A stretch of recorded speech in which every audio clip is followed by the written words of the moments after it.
Olá pessoas, eu sou Natasha, este é o Redemunhando e sejam bem-vindos às leituras do mês de dezembro.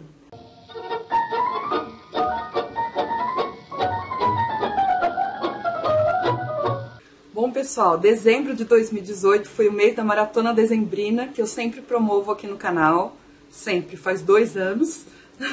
E costuma ser muito bacana, esse ano não foi diferente, muita gente participou, eu fiquei extremamente feliz. Obrigada mesmo pela companhia. Essa maratona rola mais lá nos stories do Instagram, lá eu fico atualizando o pessoal de como vão as minhas leituras, se estão rendendo ou não. De vez em quando eu faço alguns sprints. Eu ainda preciso ajustar isso, porque eu sinto que os sprints não são tão coletivos quanto eu gostaria. Até porque eu aviso em cima da hora o horário do sprint, muita gente não vê. Só que eu não tenho muito como me programar. Aliás, eu nem quero muito me programar durante essa maratona dezembrina porque eu tô de férias, sabe? Então eu gostaria mesmo de ficar mais livre nesse sentido. Enfim, vamos ajustando aí ao longo dos anos, né? A maratona dezembrina pra mim rendeu muito e principalmente eu consegui cumprir a meta que eu queria, assim. Eu queria terminar 2 livros que estavam em andamento já há algum tempo e eu não estava conseguindo dar um gás, que foi o que aconteceu durante a maratona. Vou mostrar pra vocês tudo que eu li agora em dezembro. Eu comecei com um livrinho que eu peguei, assim, porque eu tava a fim de ler alguma coisa um pouco mais divertida, que é a breve antologia da poesia engraçada, organizada pelo Gregório do Vivier e editada pela Ubu. É um livro super pequenininho, com poemas curtos, rápidos, ágeis, e realmente todos eles possuem um toque de humor. O Gregório selecionou tanto poetas considerados clássicos, quanto poetas contemporâneos, todos brasileiros, e eu gostei bastante, eu até fiz umas marcaçõezinhas para voltar a esses poemas de vez em quando. É bem legal, é bem simples, para quem não está muito acostumado com poesia, é uma ótima, porque eles são muito diretos, então fica a dica. Esse que eu vou mostrar agora foi o último que eu terminei em dezembro, então foi o último livro lido em 2018, e eu passei ele na frente dos outros porque ele também é de poesia. Quem me acompanhou nos stories viu que eu faço uma contabilização, né, das minhas leituras. Aliás, vai sair vídeo aqui no canal sobre isso, em que eu mostro para vocês as estatísticas das minhas leituras. Quantos homens, quantas mulheres eu li, quantos livros de não ficção, de ficção, quantos autores nacionais ou estrangeiros. E nessa minha contabilização, até que eu pegasse esse livro que eu vou mostrar pra vocês, eu tinha lido 99 livros. E teoricamente eu não pretendia ler mais em 2018, mas ainda me restavam uns 3 dias. E aí pra fazer 100 livros, que pra mim ficaria muito mais fácil em termos de estatística, eu peguei esse que também é bem curtinho, 50 poemas de revolta, da Companhia das Letras. Esse aqui ele não fala quem organiza a coletânea de poemas, mas eu gostei muito. Eu sou uma pessoa que, como eu falo, né, eu não sou uma grande leitora de poesia, embora nesse mês eu tenha lido 3 livros de poesia, vocês vão ver, mas o que eu mais gosto na poesia é essa capacidade crítica que ela traz. E esses poemas são justamente isso, né? Eles são unidos pelo tema da revolta, ou seja, da crítica social, dos questionamentos. E assim como o outro conta com poetas diversos, tanto clássicos quanto contemporâneos. Vale muito a pena. E o terceiro livro de poemas que eu li em dezembro foi Fígado, do Tenório Rocha, pela editora Livre. Eu já mostrei para vocês aqui livros do Tenório, aliás, ele foi um dos que eu indiquei no vídeo de dicas para dar livros de presente de Natal. O Tenório escreve muito bem, ele é um autor pernambucano contemporâneo. Eu tenho o privilégio de trocar algumas mensagens com ele aí na internet e ele me enviou gentilmente o livro dele. Esse é o livro novo de poesia, Fígado. E tudo que eu tinha lido do Tenório até agora foi prosa, que eu adoro. Eu acho a prosa dele muito oralizada, muito fluida, e isso combina demais, ao meu ver, com poemas. Esse livro não foge disso. Os poemas do Tenório são curtos, rápidos, fortes. Ele mesmo definiu os poemas como crus, e realmente o são. O estilo do Tenório, ele tende para esse lado mais cru, mais seco, do qual eu gosto muito. Eu acho que é uma coisa um pouco João Cabral de Melo Neto, Ana Paula Maia, se for pegar na prosa. Ele é bastante ácido na temática dos poemas que ele escolhe, ou talvez eu deva dizer amargo por causa da bile, né? Tudo aqui tem a ver com fígado. E os textos dele sempre me surpreendem positivamente, porque ao mesmo tempo eles me satisfazem e me incomodam. Eles me espetam. Os textos do Tenório me espetam, como se me tirassem da minha zona de conforto, sabe? Como eu falei, a oralidade é um traço marcante em toda a obra do autor, e isso imprime um ritmo único e dinâmico a tudo que ele escreve. Eu lia os poemas em voz alta e eu sentia a força que vinha deles. Os versos curtos, as aliterações, são parte importante dessa dinamicidade. E aí me lembrei que no livro de prosa dele, o primeiro livro que eu li do Tenório, chamado Ó de Dentro, eu também senti a necessidade de ler em voz alta. E para quem não curte tanto poesia também, o Fígado tem uma... O Fígado não, os poemas do Fígado têm uma característica que me atraem demais. Eles são como se fossem pequenos contos em forma de verso. Ou seja, são histórias. Como eu sou uma pessoa que gosta mais de prosa, para mim essa é uma característica extremamente atraente. Eu vou ler um aqui rapidinho para vocês entenderem o que eu quero dizer com contos em forma de poemas. Domingo de Ramos, degolamos galinha da Angola em oferenda ao tio gordo, visitante do sul. Ele falava, babava, vantagens contava da vida distante do nosso quinhão. Quantos carros, quantas casas alugadas, chácaras, quantos negócios, sócios, divórcios. Papai ouvia olhos atentos, ouvidos nem tanto. Mamãe sorria insossa. E ele falava. Sobrinho, pegue refrigerante. Fui. Ausente fiquei por um instante, contente. Menino sobrinho, cadê refrigerante?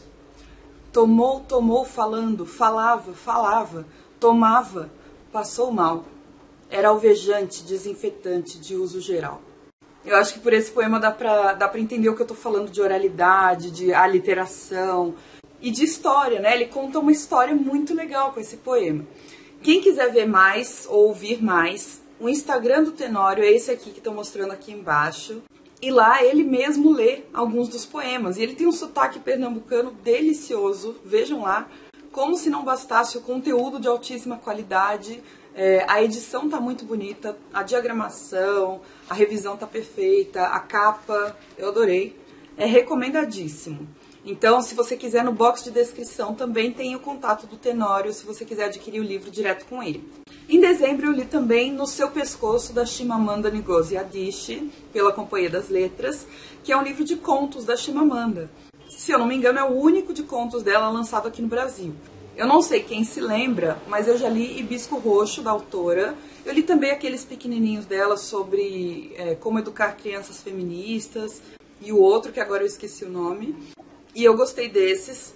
O Hibisco Roxo eu não gostei tanto. Eu sei que muita gente ama o livro, mas teve alguma coisa ali que não me empolgou, sabe? Então eu achei um livro bem mediano. O No Seu Pescoço, esse livro de contos, para mim foi muito melhor. Ela consegue retratar em cada conto diversos tipos de violências, de desigualdades sociais. E aí desigualdades sociais eu quero dizer desigualdade de classe, de etnia, desigualdade de religião, de gênero. O ambiente universitário também está quase sempre presente nesses contos. E eu acho que nessas histórias a Chimamanda conseguiu mesclar muito bem, integrar aspectos políticos e culturais à vida dos personagens. E além disso tem uma outra coisa. Todos os personagens são nigerianos, alguns vivem na Nigéria e alguns vivem nos Estados Unidos.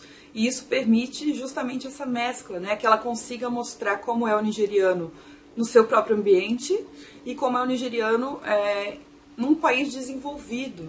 E, obviamente, o que um imigrante nigeriano sofre nesse caso. Eu acho que o forte da Chimamanda é mesmo esse retrato social. Por exemplo, eu não vejo os personagens dela como extremamente cativantes ou a história como muito atrativa. E não me entendam mal, porque não tem absolutamente nada de errado com as histórias da Chimamanda, com os personagens, com a linguagem dela. Só não me encantam nem me surpreendem. Eu acho que o legal dela, assim, que realmente chama atenção, é esse retrato social. É o diferencial dela. E eu acho que os contos dela me trouxeram uma coisa que não rolou muito no Hibisco Roxo. Ai, gente, é tão difícil explicar o porquê eu não gostei tanto, assim, de Hibisco Roxo, mas eu acho que deu pra entender um pouco, né? Eu acho que os contos, por serem mais rápidos e mais dinâmicos, possibilitaram essa abrangência maior e profundidade menor em cada uma das histórias. O que traz profundidade é justamente o conjunto dessas histórias, pelo menos na minha interpretação. Recomendadíssimo o No Seu Pescoço, da Chimamanda. Outro que eu li em dezembro foi A Filosofia Explicada à Minha Filha, do Roger Poudrois, pela Martins Fontes. Esse livro eu ganhei de presente da Eni Illes, que acompanha o canal. E é um livrinho bem pequeno e escrito para um público amplo, para um público leigo em filosofia e numa linguagem bem fácil. Se eu não me engano, o Roger Poudrois é filósofo, ele é pesquisador e tal. E nesse livro ele vai explicar o que é filosofia para a filha dele. Então é um livrinho escrito em formato de diálogo, que é um formato bastante tradicional na filosofia, em que a filha faz algumas provocações, algumas perguntas, e ele vai respondendo. Principalmente coisas muito introdutórias, do tipo, o que é filosofia, para que ela serve, quais são as correntes principais. E me surpreendeu, eu estava achando que seria um livrinho assim muito superficial e muito bobinho, e não é, ele traz questões bem legais aqui, embora, claro, ele não consiga desenvolvê-las da forma mais complexa possível, até porque essa não é a proposta, né? Mas eu achei muito bacana, fica a dica para quem quer uma introdução à filosofia bem simples. E agora eu vou mostrar os dois que eu queria terminar de ler, que eu consegui terminar na Maratona Dezembrina. O primeiro é Ética dos Maiores Mestres através da História, do Olinto Pegoraro, pela editora Vozes. É um livro que faz um panorama dos sistemas éticos que os filósofos ocidentais abordaram nas suas obras ao longo do tempo. Olha o tanto de marcação que eu fiz. Nesse livro eu fiz uma espécie de sistema de cores, então cada cor representa um período diferente, um sistema ético diferente. E é claro que é muito bom a gente ler, aliás, é essencial a gente ler a obra dos filósofos na fonte, né? Então, o que eles mesmos escreveram. Entretanto, esse tipo de livro eu acho maravilhoso. Para o meu tipo de estudo, funciona muito bem. Porque ele consegue condensar, ele consegue organizar na minha cabeça o que cada sistema significa. Eu vou ler aqui para vocês rapidinho o sumário para quem se interessar pelo tema, tá? Então tem uma introdução que é muito boa. Depois ele vai falar da Idade Grega, o nascimento da ética, Platão e Aristóteles. Idade Cristã, a verticalização da ética. E aí ele aborda principalmente Agostinho de Hipona e Tomás de Aquino. Na terceira parte, Idade Moderna, subjetivação da ética, ele vai se focar em Kant. Na Idade Contemporânea, que é a objetivação da ética, ele vai falar sobre John Rawls, Jürgen Habermas e Amartya Sen. Eu não conhecia Amartya Sen. E nossa, eu adorei, gente, de verdade. E o último capítulo aí, a quinta parte do livro, chama-se Novo Nascimento da Ética, a Bioética. E aí vai falar de bioética e teorias dentro da bioética. No final tem bibliografia, e é um livro muito bem escrito, muito bem desenvolvido. Ele tem aquela mescla ideal, ao meu ver, de ser didático e ser preciso ou ser rigoroso. E só para vocês terem uma ideia, nesse livro ele vai falar de ética e ele vai tratar também um pouco de política, porque está muito interligado.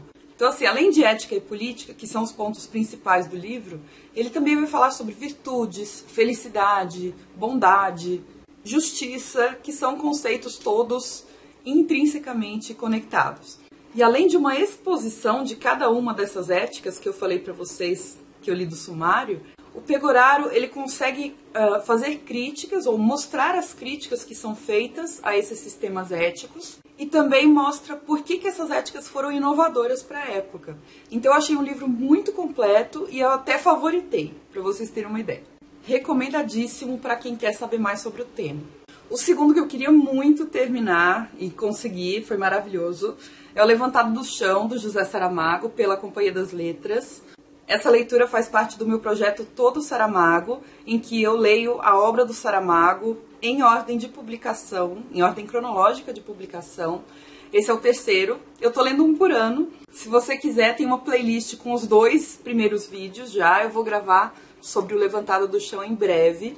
E é um livro muito lindo sobre a região rural de Portugal e meio que a saga de uma família que mora nesse latifúndio. Mas ele é muito profundo, tem coisas lindas, maravilhosas, tem coisas muito dolorosas, daquele jeito que a gente conhece do Saramago. Também foi favoritado, eu não tive escapatória. No começo eu tava achando o livro lento. No começo não, no meio dele eu achei muito lento. E aí eu falei, ai, não é tão bom assim. Mas o início e o final são tão bons que eu não tive como não favoritar. Então aguardem o vídeo para saberem um pouco mais completamente o que eu achei. Os 3 últimos livros que eu tenho para mostrar para vocês. Tudo que é Belo, 45 histórias reais, que são histórias coletadas de um grupo chamado The Moth, que é como se fosse a mariposa em inglês, e foi editado pela Catherine Burns. A editora é a Todavia aqui no Brasil. Esse coletivo, a mariposa, The Moth, nos Estados Unidos, reúne pessoas para contarem histórias reais sobre as suas vidas, histórias que são emocionantes, que são engraçadas. E aí esse livro reúne 45 dessas histórias. É um livro super leve, tem algumas histórias com temas um pouco mais pesados, que tratam de morte, de doença, mas são tão curtinhas que o livro em si não fica pesado. E realmente dá um certo quentinho no coração, sabe? Eu vou emprestar esse livro para minha irmã, para minha avó, eu acho que elas vão gostar muito. E eu também gostei. Sabe o que me lembrou um pouco?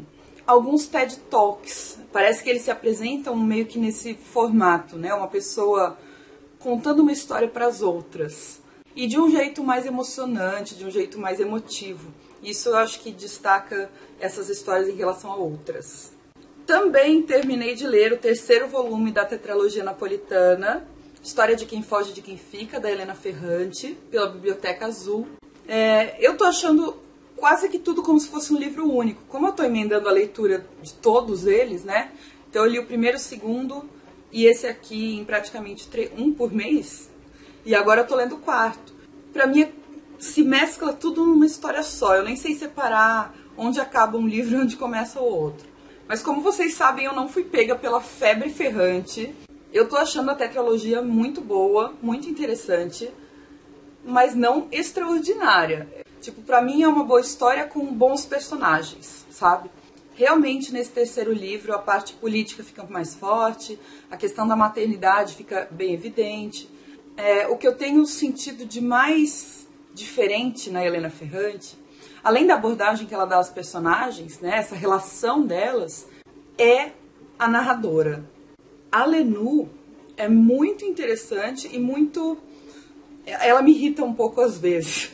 E eu fico pensando que tudo que a gente lê é a visão da Lenu, né? Então, assim, é em primeira pessoa. O que a gente sabe sobre a Lila é uma manipulação da Lenu. E isso torna tudo mais interessante, ao meu ver. Então, no geral, eu gostei bastante do 3º volume. Achei que ele tem picos de excitação, tipo... Tem momentos que a gente fica empolgado para saber mais do que está acontecendo. São momentos mais acelerados e que prendem mesmo a leitura. Mas tem momentos muito arrastados também. Então é isso. Vou ler agora a conclusão da série. E em janeiro, ou melhor, em fevereiro, eu trago as leituras de janeiro e falo sobre ele. E o último livro que eu tenho para mostrar para vocês, que não foi a última leitura de dezembro, foi a penúltima. A última foi os 50 Poemas de Revolta que eu mostrei para vocês. É esse livro aqui, O Bom Cristão, do Caio Garrido, pela editora Patois. O autor me procurou pelo Facebook e me enviou o livro, gentilmente. Vou fazer um resumo da história aqui para vocês. Nós temos um protagonista chamado Marcílios. E essa é uma narrativa que se passa num futuro, mas ainda é século XXI. O Marcílios é uma pessoa intensa, e eu acho que eu posso dizer que ele é uma pessoa amaldiçoada, e resolve virar pastor de uma igreja. O Marcílios é um grande pecador. O Caio Garrido até usa uma expressão que eu achei boa para definir o personagem, que ele é impermeável a virtudes. Sendo que a luxúria é o pecado principal dele, mas também perpassa outros, como inveja, ira, orgulho. E o texto fala muito de hipocrisia, de mau caratismo, de inescrupulosidade, de burocracia e de egoísmo. O Garrido tem uma maneira de narrar que gera um estranhamento no leitor. E eu não tô com isso querendo dizer que é difícil, porque não é. É uma escrita muito irônica, a começar pelo título, Bom Cristão, e é uma escrita fragmentada. Na real, difícil mesmo é tentar explicar o estilo do Caio Garrido. Talvez a palavra que melhor o defina seja ácido. Apesar de a linguagem não ser difícil, para mim, a história ficou um pouco confusa e me causou um certo incômodo. Talvez o autor tenha mirado nisso, não sei. Eu senti que a profissão do Garrido, do autor, transpareceu bastante. Ele é psicanalista. O texto dele, que toma essa forma questionadora, que usa muito digressões, que retoma a infância do protagonista, os seus impulsos sexuais, tudo isso tornou o texto diferente de outros que eu já li, e eu achei que revelou essa profissão dele, né? Esse contexto do qual o Garrido vem, que é da psicanálise. As menções a mulheres no livro são feitas de forma vulgar sempre, vulgar e objetificadora, o que tem tudo a ver com o protagonista, mas eu tenho que dizer que me incomodou profundamente. Ou seja, as descrições de mulheres não me deixaram feliz, embora eu saiba que esse é o ponto de vista do protagonista. Mas, para ser justa, os homens do livro também não são retratados da forma mais lisonjadora. Aliás, de forma alguma lisonjadora. Eu acho que a diferença é que os personagens homens tendem para o mau caratismo, para o vício, enquanto que as mulheres são retratadas como um pedaço de carne, um objeto mesmo. Ou seja, eles são humanizados, não pro bem, mas eles são humanizados e elas são objetificadas. E, gente, é um livro louco. Se você gosta desse tipo de coisa, vai atrás do livro do Caio Garrido. Entra no site da editora Patois, eu vou deixar aí no box de descrição, se você se interessar. E é tão louco que, por vezes, ele beira aquela descrição alucinatória, de tão fragmentada e confusa que é a história. Certo, gente? Essas foram as minhas leituras do mês de dezembro de 2018. E eu tenho aqui 2 indicações para vocês que não são de livros. Eu sei que a maioria de vocês gosta muito quando eu faço isso. Não é sempre que dá para fazer, porque eu não assisto muito filme, nem muita série. Então eu não tenho o que recomendar. Mas dessa vez eu assisti uma série da Netflix chamada Love. Eu não sei quem conhece, eu nunca tinha ouvido falar. Eu vi sobre essa série numa lista da internet, eu não lembro se foi da revista Bula, alguma coisa assim, mostrando séries que pouca gente vê. E essa série é de produção da Netflix, tem 3 temporadas com mais ou menos 30 minutos cada episódio. Eu achei uma série leve, é uma série sobre relacionamentos. Tipo, se você gosta de comédia romântica e coisas assim, assista que eu acho que você vai gostar. Eu sempre procuro séries um pouco mais leves, porque as leituras que eu faço eu já acho muito pesadas, assim, forçam um pouco os meus neurônios. Então, na hora que eu vou ver série, eu quero coisas mais leves. E essa série foi muito nesse sentido pra mim. É a história de um cara super nerd, super certinho, chamado Gus, e de uma moça errada, entre aspas, né? Então, assim, ela é alcoólatra, ela é viciada em sexo e amor, ela usa drogas, fuma, não liga pras regras sociais.